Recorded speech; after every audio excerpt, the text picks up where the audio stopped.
Cronkite News starts now. Good evening and welcome to Cronkite News on Arizona PBS. I'm Camila Williams. Thank you for joining us. New COVID-19 case numbers in Arizona are down after health officials reported more than 3,000 new cases 3 straight days. The State Department of Health Services reported 2,400 new confirmed cases Monday and no new deaths. This brings the total in Arizona since the pandemic started to nearly 968,000 cases and more than 18,000 deaths. Before Friday, Arizona last reported more than 3,000 additional COVID-19 infections in early February. However, current case levels are beginning to approach the 2020 summer surge's daily highs while remaining far below those of the winter. In Navajo Nation, 37 more COVID-19 cases and 1 additional death was reported as the tribe gets ready to return to orange status today. The latest numbers pushed the tribe's total to nearly 32,000 cases and more than 1,300 known deaths since the pandemic began more than a year ago. The Navajo Department of Health issued 3 new public health emergency orders for businesses and schools while revising in-person gathering limits for certain events. With hospitalizations in the state related to COVID-19 have nearly tripled since the end of May, here's a story from Carnegie Knight's News 21 project that looks at the lingering effects of the virus. You don't want to become reliant on anything because we've just learned through generations that it's not a good idea because the government will just pull the rug right out from under you, and if you have nothing to fall back on, you're going to end up worse off than you started, and that is really the case with this COVID. People now have used up their money and they got no way of getting food. I felt for the people to become dependent on that because I knew one day it would suddenly end. And when it ended, there would be a crash. We don't got food. Whatever money I got, I have to buy food with it. Make sure I got lights, make sure I got water. Bread would be $1.99. Everything went up higher in the sky. Nothing was really cheap in it. You go in the store, probably $100 with food stamps, come out with about 2 bags. We try every way to keep everything going. We have to borrow from the nieces or sisters. That's the way we go about it.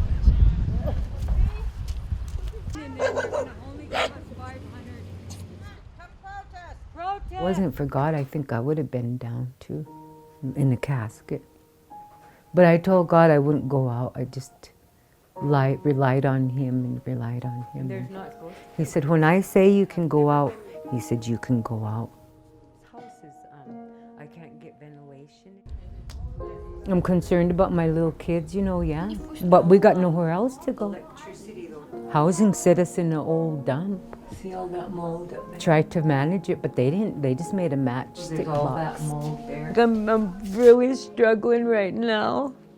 And I've been trying to get a hold of somebody from housing so they can help me about this mold. I got sinus problems now. My ears bother me. Just had a migraine headache. Now, housing authority, they're supposed to be the authority. They're supposed to be there for us. They're supposed to be helping us maintain these places and giving us equipment so we could maintain these places and there won't be so much going on. There's mold on the wall back here.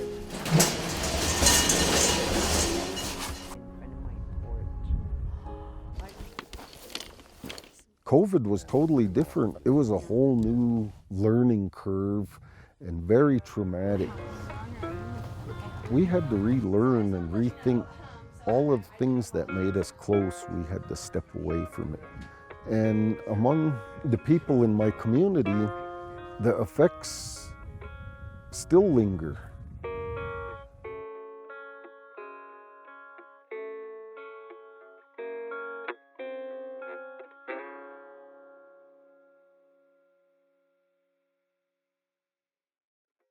And now a look back on stories from our social justice team. While the Black Lives Matter movement has been active for years, this past year, thousands more people participated around the world. After the murder of George Floyd in May 2020, social justice protesters erupted worldwide, demanding things such as police reform and economic and educational opportunities for communities of color. Reporter Isabella Fredrickson talked with experts in our community to see what kind of progress has been made 1 year later. This past year, the hashtag Black Lives Matter movement has gained enormous attention. The same day George Floyd was killed in Minneapolis, Deon Johnson, a black man, was killed by a Department of Public Safety trooper in Phoenix. Reflecting on this past year, President and CEO of Black Mothers Forum, Janelle Wood, explains how these events impacted 2020. I believe that with the unfortunate murder of George Floyd and Deon Johnson, I believe really magnified and brought to the attention of America as a nation the atrocities and the trauma that we have been facing for decades here in America.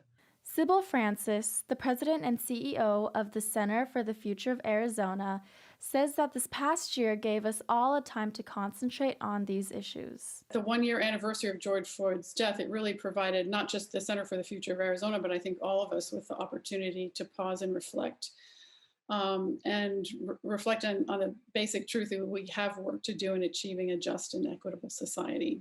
So where do we go from here? Wood says the key to moving forward is to unite and work together. One relationship Wood says needs work is the one between law enforcement and the Black community. Yes, we know there's a problem with law enforcement and the Black community. Yes, we know that they are targeting us at times and we're being treated more with excessive force. We get that. But the only way we change this is to get to the table and develop relationships and humanize each other. Francis says from here we need to listen, then share. And I think it's been, on the one hand, heartbreaking, but also very inspiring to make change. In Phoenix, Isabella Fredrickson, Cronkite News.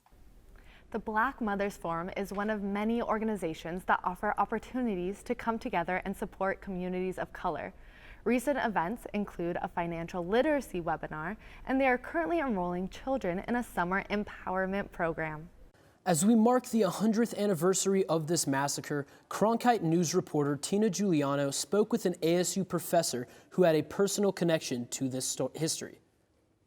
100 years ago, violence flooded the streets of Tulsa, Oklahoma, after a black shoe shiner was accused of assaulting a white elevator operator. Now, years later, people are finding their connection to the tragedy and remembering this piece of history.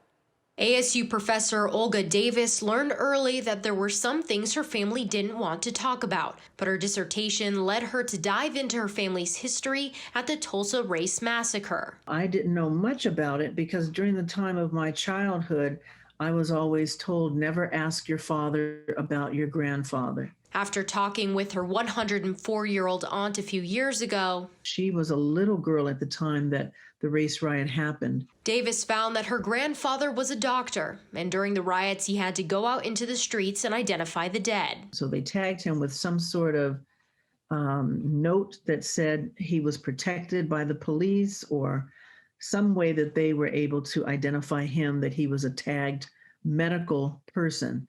For the past few decades, Davis has been putting the pieces of this tragedy together, despite the hesitancy from her family to dredge up old memories. So they didn't really talk about it because it was an embarrassment. Because also when you talk about something, you relive it. It's traumatic. ASU professor Rashad Shabazz said the leaders in Tulsa, along with trauma and threats from other citizens, effectively buried this piece of history. Destroyed evidence.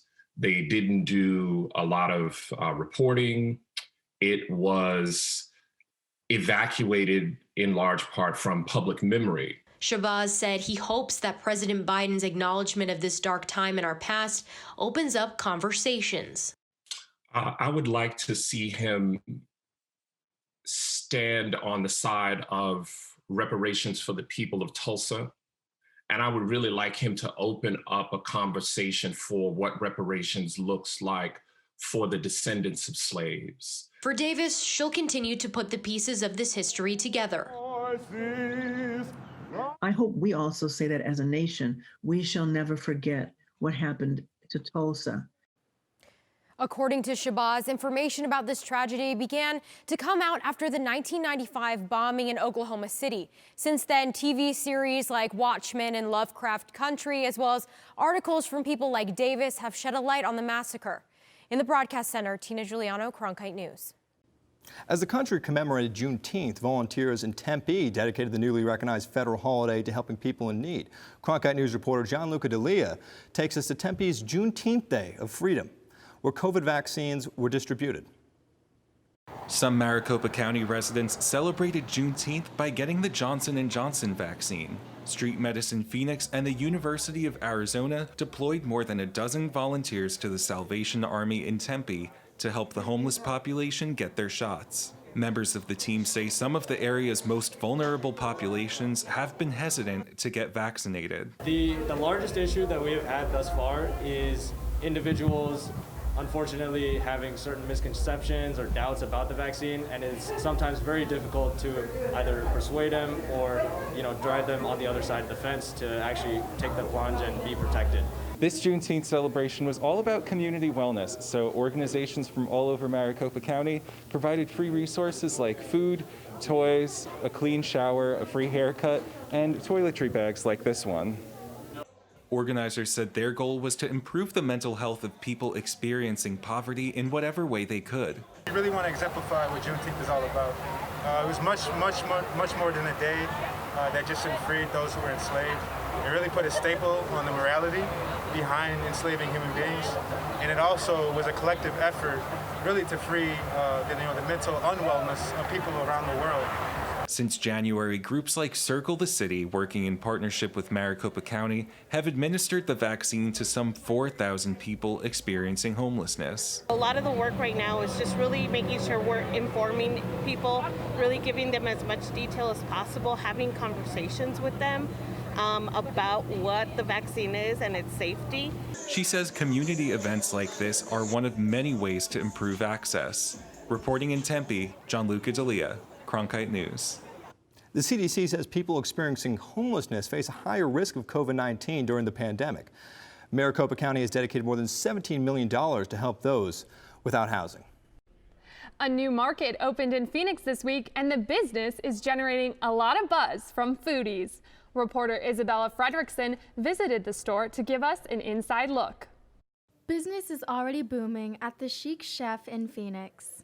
Celebrity chef Nick Fields just opened up the marketplace, and she's already meeting great customers. Fields, who has cooked for celebrities such as Snoop Dogg, Sharon Stone, and professional athletes, created the space to serve as a foodie paradise. Every single item sold in the store is from her brand, The CHIC Chef Co. We have everything from kitchen utensils, oils, vinegars, sauces, and over 40 spice blends. The business is a reflection of Fields' love for gourmet foods.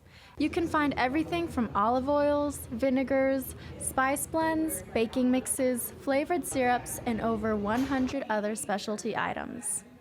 The market has already gained many customers, including other local chefs.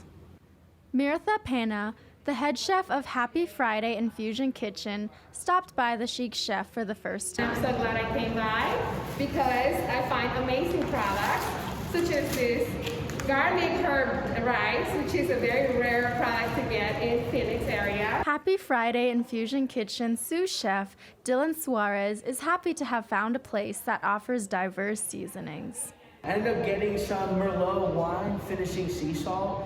Looks like a super elegant product, definitely gonna go nice on a steak. Fields is also planning to open a restaurant right next door.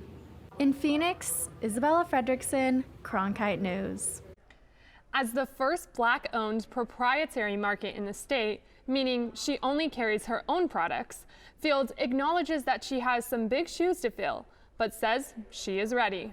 That's it for Cronkite News tonight. Thank you for joining us. Up next on Break It Down, we examine why some parents are hesitant to get their children vaccinated.